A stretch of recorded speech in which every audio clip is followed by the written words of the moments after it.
بسم الله الرحمن الرحيم إنا فتحنا لك فتحا مبينا ليغفر لك الله ما تقدم من ذنبك وما تأخر ويتم نعمته عليك ويهديك صراطا مستقيما وينصرك الله نصرا عزيزا بسم الله الرحمن الرحيم হে নবী, আমি তোমাকে সুস্পষ্ট বিজয় দান করেছি যাতে আল্লাহ তোমার আগের ও পরে সব ত্রুটি বিচ্যুতি মাফ করে দেন, তোমার জন্য তার নিয়ামতকে পূর্ণত্ব দান করেন, তোমাকে সরল সহজ পথ দেখিয়ে দেন এবং অত্যন্ত বলিষ্ঠভাবে সাহায্য করেন।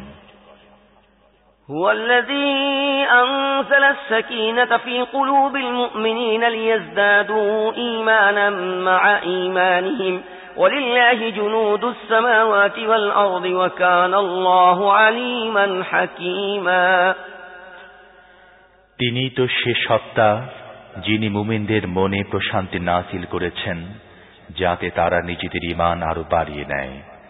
আসমান ও জমিনের সমস্ত বাহিনী আল্লাহর কর্তৃত্বাধীন, তিনি মহাজ্ঞানী ও কৌশলী। ليدخل المؤمنين والمؤمنات جنات تجري من تحتها الأنهار خالدين فيها ويكفر عنهم سيئاتهم وكان ذلك عند الله فوزا عظيما ويعذب المنافقين والمنافقات والمشركين والمشركات الظانين بالله ظن السوء عليهم دائرة السوء وغضب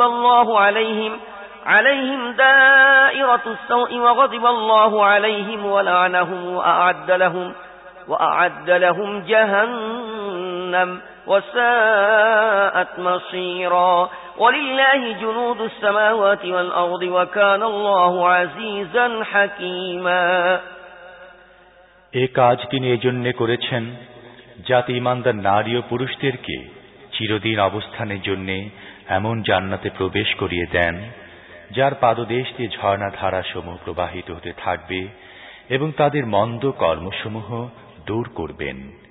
এটা আল্লাহর কাছে বড় সফলতা। আর যেসব মুনাফিক নারী ও পুরুষ এবং মুশরিক নারী ও পুরুষ আল্লাহ সম্পর্কে খারাপ ধারণা পোষণ করে তাদের শাস্তি দেবেন। তারা নিজেরাই অকল্যাণের চক্রে পড়ে গিয়েছে। আল্লাহর গজব পড়েছে তাদের উপর, তিনি লানত করেছেন তাদেরকে এবং তাদের জন্য জাহান্নাম প্রস্তুত করে রেখেছেন যা অত্যন্ত জঘন্য জায়গা। আসমান ও জমিনের সকল বাহিনী আল্লাহর কর্তৃত্বাধীন, তিনি মহাজ্ঞানী ও কৌশলী।